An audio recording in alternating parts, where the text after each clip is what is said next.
এই যে ক্লাসটা এটা কিন্তু অনেক হার্ড, এই দুটা জিনিস ভালো করছে। এই বাইকটা দেখলে মনে হবে যে রেড 250 সিসির বাইক, মনে চাইলে পারচেস করবেন, না চাইলে করবেন না, কারোর জোর করে বলবো না ভাই বাইকটা নেন খুবই ভালো, এটা আমি বলতে পারবো না, কারণ বাইকটা নিয়ে আমি হতাশ। হ্যালো এভরিওয়ান, কেমন আছেন? আশা করি সকলে ভালো আছেন। দেখতেই পাচ্ছেন সুজুকির SF250। আসলে বাইকটার ভিডিও করার মেন উদ্দেশ্য হচ্ছে আমাকে হতাশ করেছে বাইকটা, কি কারণে হতাশ করলো সেটি আজকে আপনাকে জানাবো, এবং এই বাইকটার ফিচার সম্পর্কে আগে আমরা জানবো যে বাইকটাতে কি কি আছে। বাইকটার সামনের দিকে পেয়ে যাচ্ছেন আপনারা 110/70 সেগমেন্টার এবং 17 সেগমেন্টের রিং এর সঙ্গে, পাশাপাশি পেয়ে যাচ্ছেন আপনারা ডুয়েল চ্যানেল ABS এবং ডুয়েল ডিস্ক। সামনে যে ডিস্কটা ব্যবহার করা হয়েছে এই ডিস্কটা পাচ্ছেন আপনারা 300 mm ডিস্ক ব্রেক। পাশাপাশি রিয়ার সাইডে যদি আসি, রিয়ার সাইডে কিন্তু 150/60 সেগমেন্টার এবং 17 সেগমেন্টের রিং এর সঙ্গে পেয়ে যাচ্ছেন, এবং পিছনে যে ডিস্ক ব্রেকটি ব্যবহার করা হয়েছে এটা 220 mm ডিস্ক ব্রেক এবং ABS চ্যানেল তো থাকছেই। বাইকটাতে পেয়ে যাচ্ছেন আপনারা 250 সিসির ইঞ্জিন, মানে 249 সিসি সেগমেন্টের একটি ইঞ্জিন ব্যবহার করা হয়েছে, 1200 ml ইঞ্জিন অয়েল। আমরা এই বাইকের বিস্তারিত বলবো যে বাইকটাতে কোন কোন জিনিসগুলো আপডেট করা আসলে প্রয়োজন ছিল, সেই বিষয়গুলো নিয়ে আপনারা সম্পূর্ণটা জানাবো। এটা যেহেতু এই বাইকটার ম্যাক্স পাওয়ার পাচ্ছেন আপনারা 26.5 bhp এবং টর্ক পাচ্ছেন আপনারা 22.2 নিউটন মিটার। আর এই বাইকটাতে আপনারা পেয়ে যাচ্ছেন ম্যাক্স পাওয়ারের যে RPM 9300 RPM এবং টর্কের RPM পাচ্ছেন 7300 RPM এ। এবার এই বাইকটার আমরা চলুন একটু খারাপ দিকটা দেখি। ফার্স্ট অফ অল যে জিনিসটা করতে পারত সুজুকি সেটা হচ্ছে সাইড ইন্ডিকেটর।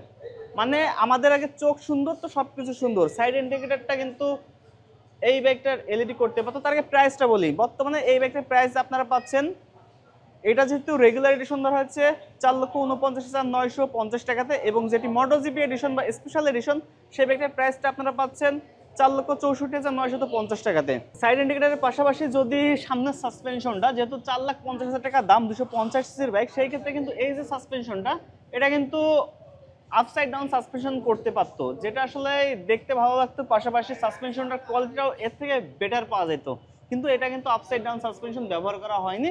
মানে একটা জিনিস হতাশ করছে আমাকে। সো বাইকটাতে কিন্তু যে এই যে কালারটা দেখতে পাচ্ছেন ম্যাট ব্ল্যাক, এই ম্যাট ব্ল্যাকটা কিন্তু 155 সিসি যে বাইকটা ছিল স্পেশাল এডিশন হিসাবে, সেই কালারটাই কিন্তু বর্তমান রেগুলার এডিশন হয়ে গেছে। মানে এইখানে একটা পরিবর্তন আনতে পারতো সুজুকি, যে শুধুমাত্র 250 জন স্পেশাল কয়টা কালার আনতে পারতো, যেমন দুটো স্পেশাল কালার আনছে, একটা নিয়ন কালার এবং আরেকটি MotoGP এডিশন। এই দুইটা কালার হয়তো বা শুধুমাত্র 250 জন্য মানে ভালো হইতো, বা নতুন একটা কালার তারা যদি ইমপ্রুভ করতো এটা সব থেকে ভালো হইতো। পাশাপাশি সব থেকে কষ্টদায়ক জিনিস যেটা, যারা ঢাকা সিটিতে রাইড করে থাকেন তারাই হয়তো বা সব থেকে বেশি বুঝবেন, সেটা হচ্ছে ক্লাস। এই যে ক্লাসটা এটা কিন্তু অনেক হার্ড। সো এইখানে কিন্তু তারা একটা ইমপ্রুভ আনতে পারতো, সেটা হচ্ছে স্লিপার ক্লাস। আসলে এই জিনিসগুলো আমার ওইভাবে বলা ঠিক হচ্ছে না, তারপরেও কেন বলতেছি যে আমার মানে আমাকে হতাশ করছে যে জিনিসগুলো, এই আপডেটগুলো যদি আনতো বাইকটা, সো আমি গ্যারান্টিতে বলতে পারি যে 4 বছরের মধ্যে এই সুজুকির যে বাইকগুলো আছে এই মানে এর আশেপাশেও আসতে পারতো না। সো আমি বেশ কয়েকটা বাইক মানে কম্পারিজন করে আমি ভাবছি যে এই জিনিসগুলো যদি একবার আনতো তাহলে এর পিছনে কেউ থাকতো না। এই ক্লাসটা কিন্তু অনেক হার্ড, পাশাপাশি স্লিপার ক্লাসটা আনলে বেটার হইতো। আর এই যে সাইড স্ট্যান্ডটা আছে, এই সাইড স্ট্যান্ডে কিন্তু একটা সেন্সার ব্যবহার করতে পারতো, সেক্ষেত্রে অনেকটাই মনে করেন যে আপডেটেড একটা বিষয় থাকতো, যে নতুন টেকনোলজি আনছে। এবং ইঞ্জিন নিয়ে একটু কথা আছে, বাইকটার ইঞ্জিন FI। তবে আমি যেহেতু 4.5 লাখ টাকাতে বাইক কিনবো, সেহেতু FI ABS BS6 এডিশন কেন কিনবো না। তারা আনছে এই যে SOCS Suzuki oil cooling system, but এটার দরকার ছিল না, একটা BS6 ইঞ্জিন ভিতরে ভাই, এটা দিলে তো এনাফ। বাইকটাতে অনেক কিছু অসম্পূর্ণ থেকে গেছে। সো বাইকটার টায়ার এবং ইঞ্জিনের পাওয়ার নিয়ে কোনো কথা মানে বলার মতন জায়গা রাখেনি তারা, এই দুটা জিনিস ভালো করছে। এবং সামনে 300 mm ডিস্ক ব্রেক, পিছন সাইডে 220 mm ডিস্ক ব্রেক। তবে এটা যে কোন জেনারেশনের ABS ব্যবহার করা আছে এটা কিন্তু বোঝা যাচ্ছে না। এবং এইখানে মানে বাইবার ক্যালিপার দিয়েছে গুড, এখানে যদি বসের একটা ABS দিতে পারতো, এটা অসম্ভব কিছুই না। মানে যে জিনিসগুলো আসলে আপডেট করে তাদের প্রয়োজন ছিল সেই জিনিসগুলো কিন্তু তারা আপডেট করেনি।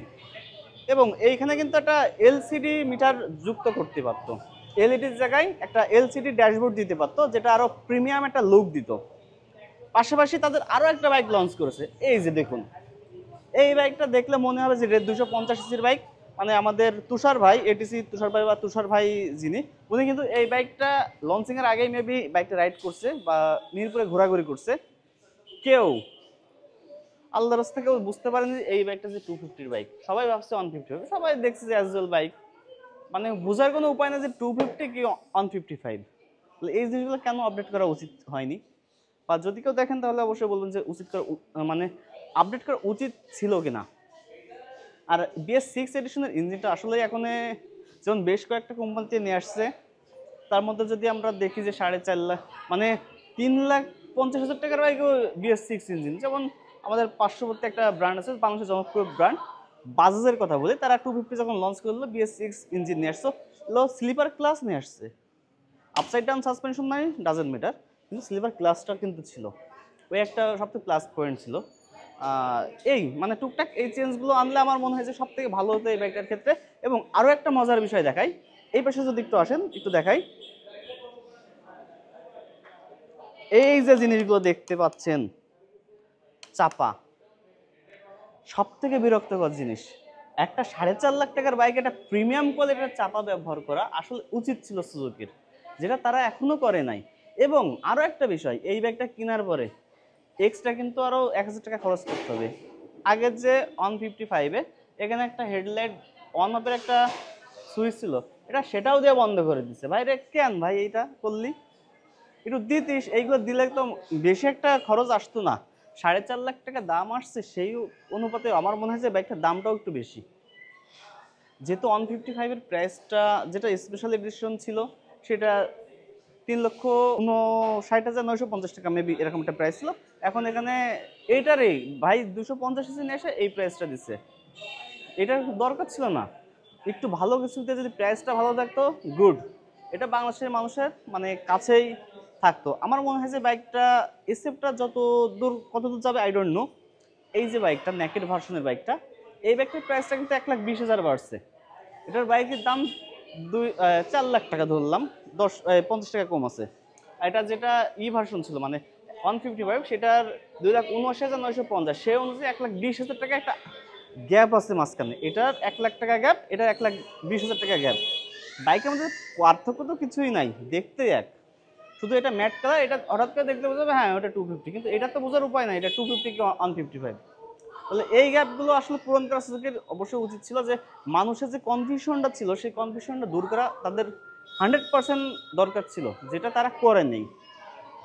হয়তোবা আমার এই ভিডিও দেখলে অনেকে অনেক রকম রিয়াকশন দেবে, তো কার কি রিয়াকশন অবশ্যই কমেন্ট করে জানাবেন, গালাগালি দিবেন, মানে কোনো সমস্যা নাই, কিন্তু এই পরিবর্তনগুলো আমার কাছে মনে হয় যে দরকার ছিল। আর আরও হয়তো বা অনেক কিছু ভুল হতে পারে বা বলতে পারতেছি না বা আমার জানা নাই, সো কেউ যদি জানেন সেইগুলো কমেন্ট করে যান। পরবর্তীতে এই বাইক নিয়ে আবার আরেকটা ভিডিও বানাবো, এই যে ব্যাড রিপোর্টে।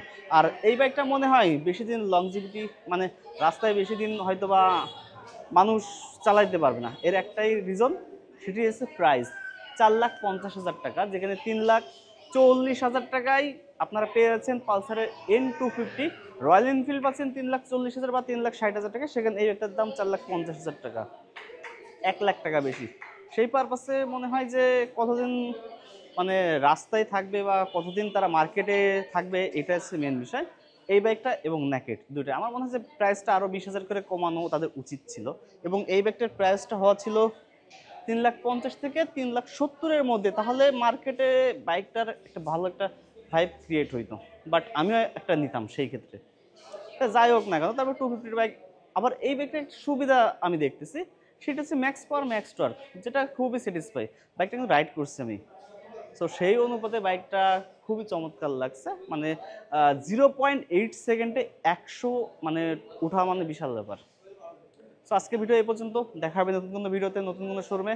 আর হতাশ আমি এই বাইকটা নিয়ে, সো আপনারা যদি হতাশ হয়ে থাকেন তাহলে অবশ্যই আমাকে কমেন্ট করতে পারবেন, কমেন্ট করেন। এবং ডুয়েল চ্যানেল এবিএসের বাইকটা মনে চাইলে পারচেস করবেন, না চাইলে করবেন না, কারোর জোর করে বলবো না ভাই বাইকটা নেন খুবই ভালো, এটা আমি বলতে পারবো না, কারণ বাইকটা নিয়ে আমি হতাশ।